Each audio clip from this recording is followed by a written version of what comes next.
So this is an original creature that I made. It's not from a video game or anything. This art here is by, hold on, I don't want to mess up his name.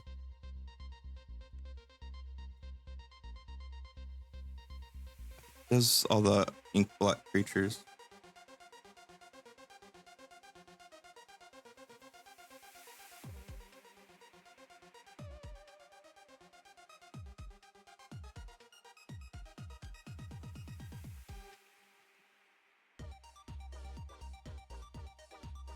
Kim Diaz Holm. And I took his inkblot scan. I put it on a piece of paper in Blender and rendered it so it looks like this. But he does very cool inkblot artwork and an ink artwork. And it's what partially inspired this creature. So we have dark art. I originally thought it up as a creature family. I have not expanded it. We have this one. But it is what it is. So I like to dive into etymology and stuff sometimes. So that's why I have weird words like tristopus. The dark arts, sometimes known as triste opus. Dark arts form when an artist driven by feelings of worthlessness throws themselves into their work, failing to care for their own health. This effort fills their work with their drive to achieve something, but is soured for their disregard of self, causing the eventual dark art to rise as a would-be caretaker should their creator survive the process. Dark arts will protect their creator viciously, treating them as the most precious thing, emulating the antithesis of their own formation. However, they do so without true compassion, guarding a corpse or living artist, animated or sustained through its odd magics while trapping them in an effort to keep them safe and healthy. The sad truth is that these misguided constructions often end up causing more harm to their creator than their legacy and aid and recovery. And go with a song that doesn't have words. Okay. So they're sort of like good intentions, bad practice. They're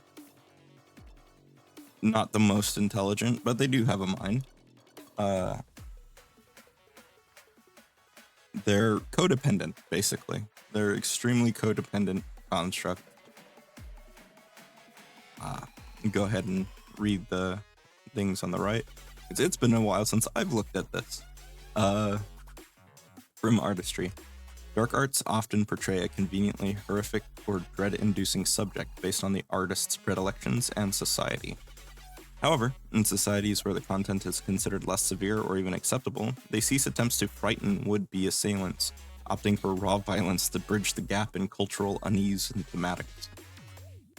And this was brought up because there's some art in the world that people find, like, people locally don't find frightening or concerning at all, and but they will, like strangers, outsiders will, and the opposite is also true. So art being socially, personally, and culturally significant, what is frightening in art can mean different things in different places and to different people. So when they can't scare you because your art doesn't frighten them, it doesn't give them a sense of unease, they just go for the thing that scares everyone: pain and death.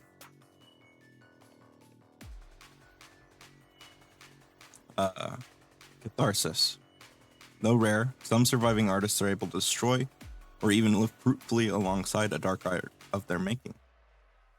When such an eventuality comes to pass, the artist finds an emotional balance as the negative feelings that created the dark art are shed from their soul, and the art itself, if it remains.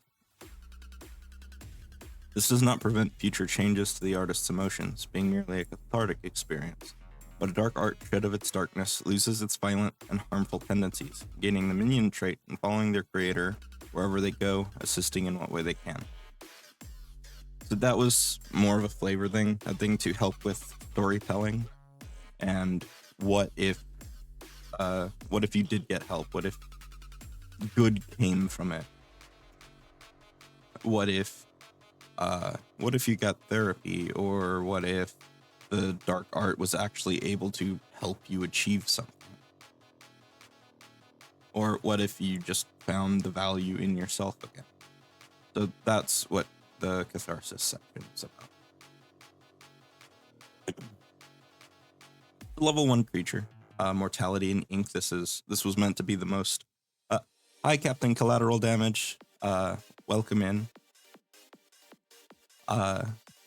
We're talking about monster design, creature design, from both outside of mechanical aspects and inside of mechanical aspects. I'm going over some creatures I made quite a while ago. Oh, there's ads.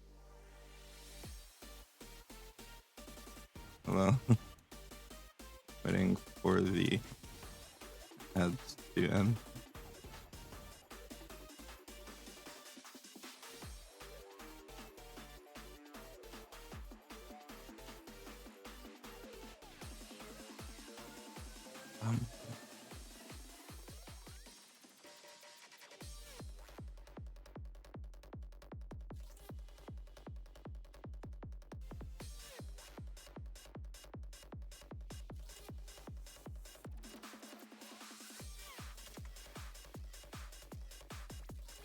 One more minute.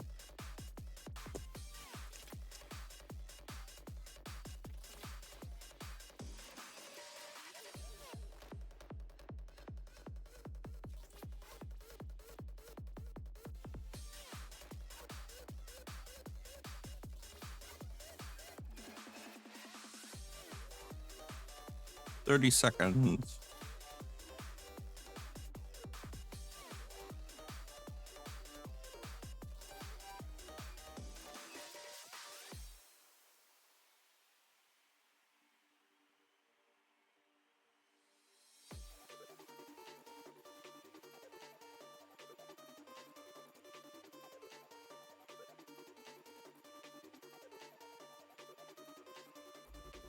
Okay, that should be the ads over.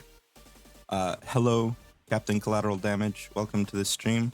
We're talking about creatures, creature design, and from both narrative and mechanical perspectives. I'm going over some creatures that I made quite some time ago to do this. And we're about halfway through the Mortality in Ink here, which is a tiny construct, uncommon, and that uncommon should be a different color, but it's not. C'est la vie. I forget things sometimes.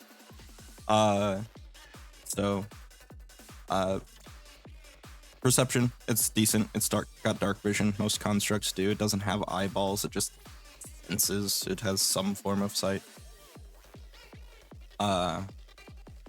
It's got common as a language, but of course, realistically, say this dark art belonged to an orc that did not speak common. They were from like an orcish tribe that was cut off from Halden trade or something. They would speak orcish. It just have the languages of its master, realistically, or of its creator. Excuse me. Skills, it flies, so we give it acrobatics. Intimidation, its whole thing is scaring people before choosing violence. And stealth, they can sit around and pretend to be just a piece of art quite easily. I should have actually put a parenthetical here that gave them like a +4 bonus to pretend to be just a piece of art. Or did I give them an ability like that? I did not. Okay. So yeah, that's a thing, sort of like the gargoyle ability, where they get a pretty hefty bonus to pretending to just be a thing. Low strength, high dex. It's a piece of paper. It's not strong. Stronger than you might think, but it's not strong.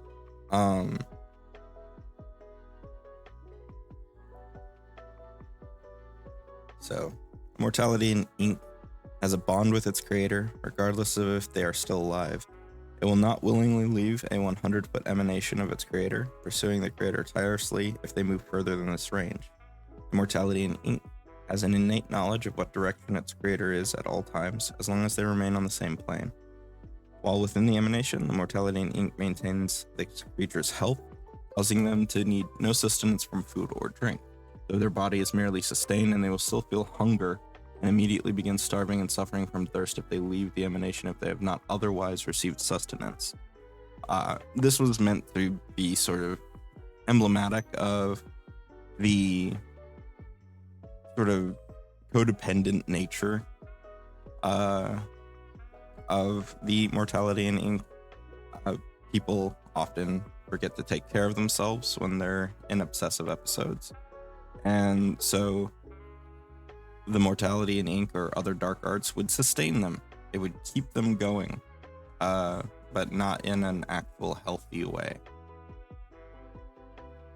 as is their innately flawed nature.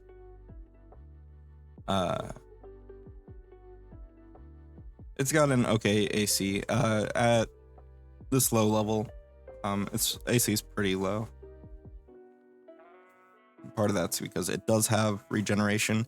The only way to destroy a dark art is to like rip it up and take it away from its creator. They cannot die for good near their creator. Plain and simple. They don't regenerate quickly, but they do regenerate. They've got the standard array of immunities for construct. It should have vitality and void on there. I think I made this in the interim when we only had a sneak peek of the remaster. So it doesn't have vitality or void on there, but it should. And it is weak to fire because it's paper. Regenerative parchment. This is just better explaining the regeneration. So as long as it's within, or as long as it's got regeneration, it's not destroyed at 0 hit points. This is because of a technicality in the system, where constructs and undead are both considered to be completely and utterly destroyed at 0 hit points, and they need an ability that says that they are not destroyed at 0 hit points if they have regeneration. Now, there's a lot of design philosophies that say, well, it's got regeneration, the point of that is to keep it from dying outside of specific circumstances. So, of course, that's just obvious. But I prefer to design to the technicalities of the system. So, one could argue that if I didn't put this in, that the regeneration is basically just fast healing with a disable. Whereas fast healing doesn't usually have quick and easy rules for disabling it. You need an ability for that anyway. So you would put a regeneration on there with its disabled entry. Because regeneration already has sub rules. Like, it's in the regeneration ability entry about stuff disabling it, but fast healing does not. So that's why if you see fast healing or regeneration on an undead or a construct, and if it doesn't say anything about it not being destroyed at 0, it's either an oversight or it's meant to be destroyed at 0, and the regen is purpose crafted to have a disabling, or to have a way to disable it, as opposed to fast healing.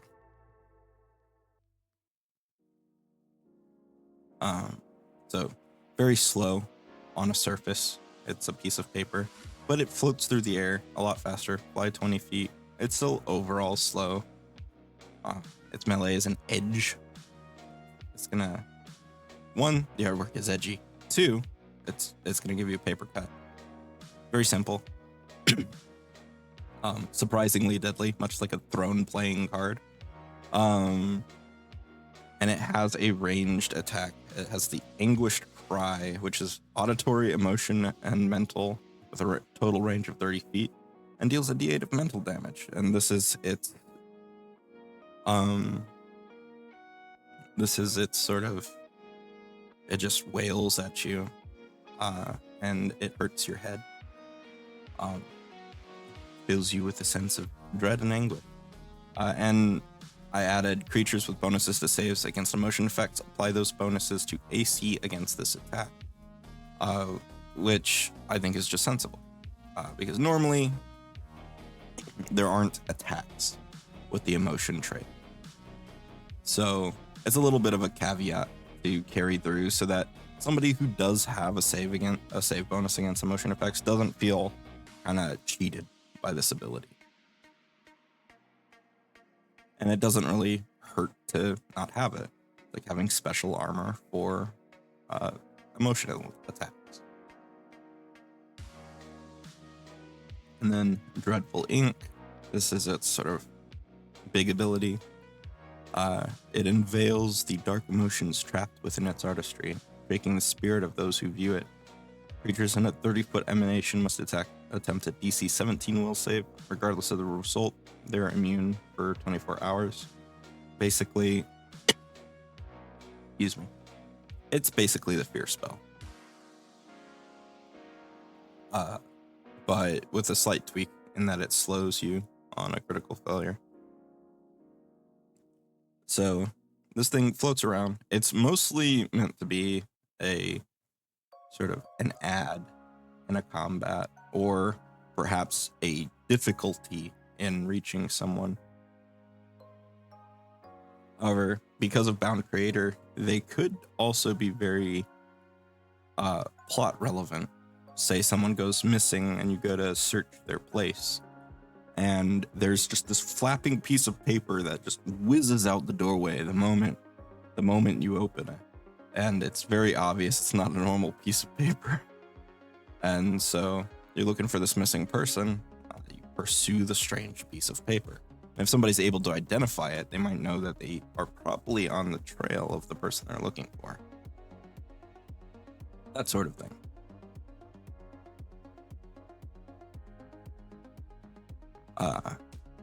So that is the Mortality in Ink.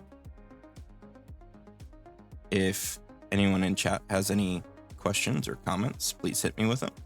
And if you are watching this on YouTube, please hit me with your questions and comments. Thank you.